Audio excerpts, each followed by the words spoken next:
The story kicks off in a church where a young man named Sakuya finds himself completely overwhelmed by the chaotic affection of a nun named Lamia. To understand how things escalated to this point, the clock winds back a bit. The two are alone in the sanctuary when she suddenly acts completely out of character, closing the distance between them and boldly asking him to be in a relationship. He immediately panics and pushes her away, reminding her that romantic entanglements are strictly forbidden for someone in her position. However, she brushes off his concerns, claiming she no longer needs to serve the divine and is entirely free to pursue romance. Having been taken in by her 10 years ago as an orphan, he holds a deep admiration for her kindness. Still, his feelings have always been purely familial, making this sudden confession incredibly shocking. While trying to keep his distance, he spots something hilarious.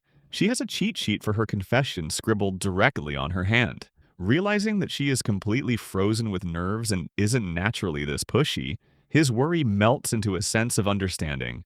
Later, at the orphanage, she pays him a visit while wearing a rather distracting and inappropriate outfit. Trying to keep things PG, he hastily tosses a t-shirt her way and begs her to cover up. She playfully pouts, wondering if she lacks charm, but he firmly clarifies that she just caught him off guard. He reiterates his deep, familial love for her, viewing her as an older sister rather than a romantic interest. Hoping to soften the blow, he blushes and admits that he still finds her incredibly pretty. That single compliment is all it takes to send her over the edge. She drops to the ground, shaking with joy and screaming declarations of love, even going as far as getting a comical nosebleed. Trying to reel in the chaos, he solemnly promises that someday he will become a mature man, capable of properly protecting her. Completely missing the profound nature of his vow, she enthusiastically declares that she is ready for him right this second. Realizing she is not listening to a word he is saying, he simply sighs in defeat as she confidently announces her new mission, to relentlessly pursue him until he finally accepts her confession. Feeling a bit guilty, he asks if it is truly fair for him to keep her waiting while knowing her feelings. She warmly reassures him, admitting that her crush is entirely for her own ego, and that having even a sliver of a chance is enough to make her the happiest woman alive. With her declaration made, she joyfully sprints out of the room, leaving the flustered young man muttering to himself about how dangerously charming she can be. Sometime later, he is hard at work in the library, complaining about his stiff shoulders. Right on cue, she materializes behind her favorite cutie pie, eagerly offering to give him a soothing massage.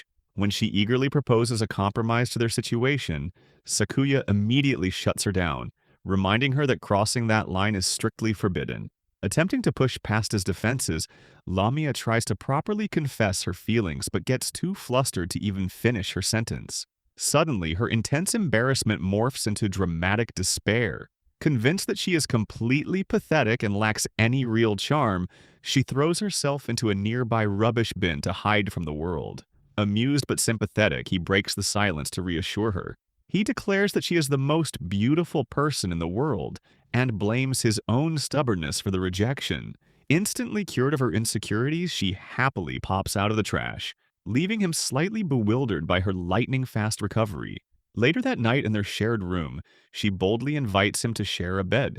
He firmly declines, opting to sleep in his own separate bed across the room. Despite his outward rejections, he secretly admires her genuine feelings. He finds her bashful yet forward nature endearing and respects her deeply from the bottom of his heart. The next morning, she cheerfully cooks a meal and asks him to taste it. He is fully prepared to compliment her cooking until he notices her highly questionable and absurdly revealing choice of morning attire. Panicking, he loudly protests her outfit, but she playfully ignores his complaints and tries to force the silly apron onto him instead, turning the kitchen into a chaotic wrestling match. Amidst the daily madness, she once again suggests that they start officially dating. This time, his rejection carries a much heavier weight. He explains that they simply cannot afford to think about romance when their very survival is uncertain. Although their food inventory is temporarily secure, he stresses that they need to focus on their grim reality, leaving her to sadly wonder if they even have a future. Pushing aside his own guilt, he heads outside to scout the area, firmly believing that this is absolutely no time to be fooling around. As he steps outside, the reason for his seriousness becomes terrifyingly clear. The city lies in complete and utter ruin, devoid of all life. He grimly recalls the catastrophic day the world crumbled, when sparks rained from the sky, massive icicles erupted from the earth, and the entire population vanished into blinding light. With no hospitals, no police, and their food supplies slowly dwindling, they are the last two people left on Earth. In a shattered world, romance is a luxury they simply cannot afford. While exploring the desolate outside world, she relentlessly promises to keep pursuing him. He acknowledges her determination, but gently reminds her that their main priority must be searching for any other living survivors. Undeterred by the apocalyptic landscape, she stubbornly repeats her romantic vow. Resigned to her endless energy, he simply agrees, and together the two of them continue to navigate their ruined world. In 2036, a mysterious light shines across the globe, causing most of humanity to vanish and leaving the environment horizontally and vertically distorted. The reason behind this near-extinction event remains completely unknown. The only thing clear to Sakuya is that the sole person left living with him is hopelessly in love with him. Before he can dwell on their ruined world, Lamia interrupts his thoughts, playfully trying to cheer him up while wearing a silly paper bag over her head. After taking it off, she teases him about his panicked reactions and asks if he is finally ready to fall for her. He quickly looks away, insisting that his familial feelings will not change so easily. Having never been in love before, her relentless advances just leave his heart pounding. Despite the emptiness of their new reality, the two continue to survive together. During mealtime, she serves the food, but he is exasperated to find "I love you" written directly into his dish. He begs her to leave their food out of her romantic antics, prompting her to playfully stick her tongue out before they pray over their meal.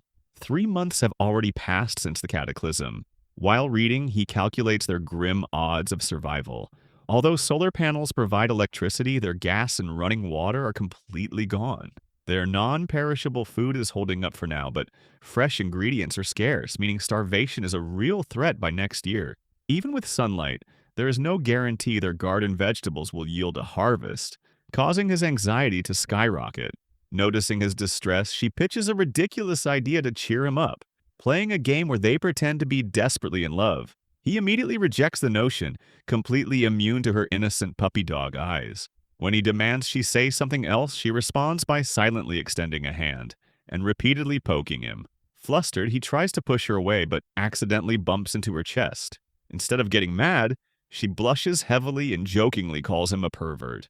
Completely mortified by the accidental touch, he aggressively freaks out, grabbing a bucket of equipment and fleeing to distract himself from the thoroughly awkward situation. When she teasingly asks if he wants to get to know her better, he immediately deflects and announces he is heading to the field. Amused, she points out his obvious embarrassment. Flustered by her carefree attitude, he begs her to moderate her relentless advances before sprinting away as fast as he can. Watching him flee, she finds herself completely obsessed with his adorable reactions. Lying on the ground, she seriously contemplates how to win his heart, wishing she had a more charming way to approach him. Despite his stubbornness, she absolutely adores that cautious side of his personality.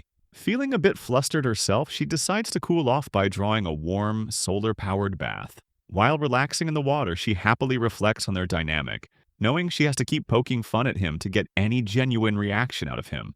Later, the two sit down to enjoy a homemade meal. She enthusiastically praises the delicious food before suddenly growing quiet.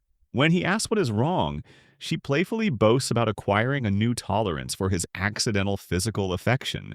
He quickly scolds her for making such bold jokes, wondering aloud how she manages to stay so relentlessly optimistic in a ruined world. Shrugging off the gloom, she casually claims that since God is clearly no longer watching over them, she is completely free to live exactly how she wants. He questions if a former church sister should really be saying such blasphemous things, but she happily dismisses his concern, chalking it up to her own brand of survival positivity. To prove her point, she eagerly extends her spoon to feed him. He practically leaps backward in refusal, but she stubbornly insists he open his mouth. Despite the desolate state of the earth, being trapped in this apocalypse is no fetter for her. As long as she has Sakuya by her side, she is ready to bravely face whatever tomorrow brings. One day, Lamia violently slams the door open, nearly giving Sakuya a heart attack. Flustered and blushing, she stammers out a frantic confession. She thinks she is getting fatter. Unamused, he stares at her in absolute exasperation, wondering if she has completely lost her mind. Realizing her mistake, she quickly pivots, revealing the actual reason for her excitement, a camcorder she scavenged. They set up the device and review the footage, spotting a silhouette moving in a window a kilometer away. Thrilled by the prospect of finding other survivors to help share their daily labor, he eagerly analyzes the video. However, his excitement quickly evaporates when he notices the figure's bizarrely long neck, suggesting it might not be human at all. Terrified by the creepy implication, she immediately protests, and they temporarily abandon their rescue mission. Later, she requests his presence outside the bathroom to stand guard while she washes up. Standing rigidly on the other side of the thin curtain, his usually disciplined mind begins to race, making the situation incredibly awkward. When he hears a strange noise and nervously asks her about it, she playfully calls him a weirdo before teasing him with some undeniably naughty remarks. Completely flustered and fighting his own overactive imagination, he forcefully slaps his own cheeks to regain his focus and apologizes to the air. By the time she finishes and steps out, he is aggressively pretending to study, resulting in a hilariously tense atmosphere as she pouts about his total lack of tact. Despite their previous fears, the next day, the pair gears up to investigate the strange silhouette. Trying to act brave, she completely over-prepares by wearing a makeshift suit of heavy armor. As they silently enter the eerily quiet building, he reflects on the apocalypse, remembering how every living creature vanished into light. Knowing they desperately need to find other humans to survive, he pushes his fears aside. Suddenly, a strange sound echoes from one of the rooms ahead. As the noise grows into a terrifying roar, he readies himself, whispering for her to prepare her weapon so they can fight together. However, upon hearing a loud metallic clang behind him, he turns around only to discover that his heavily armored companion has already fainted out of pure terror, leaving him entirely on his own as the roaring continues. Left completely alone to face the unknown threat, Sakuya bravely charges down the hall, demanding the intruder reveal itself. However, he stops dead in his tracks when the terrifying roar turns out to be the cheerful greeting of a cute, cat-like service robot from a local family restaurant. The little machine happily explains that its loud noises were simply the result of an excited malfunction. Once Lamia finally regains consciousness, the pair quickly realizes the robot possesses self-awareness and recharges via solar power, much like their own setup. Unfortunately, their hopes are momentarily crushed when the machine confirms it has not seen a single human since the world was destroyed. Seeing their sudden despair, the robot cheerfully tries to comfort them by offering freshly made popcorn and a bizarre collection of novelty items, including 3D glasses and fake mustaches. While she happily munches on the snack, he redirects the conversation, desperately asking if the machine has any actual leads. After a moment of processing, the robot reveals a massive breakthrough. The building's rooftop surveillance camera is still functioning and stores a month's worth of offline footage. Realizing they can use this business-grade system to scan for distant survivors and observe the outside world, he eagerly asks to see the data. The robot happily complies, leading the way to the security room. As they walk down the quiet halls together, she gently brushes her fingers against his hand. When he looks over, she shyly admits that seeing him bravely step up to protect her earlier made her fall even deeper in love with him. Blushing, he quietly thanks her, secretly wondering to himself if this apocalyptic journey will actually end in genuine romance after all.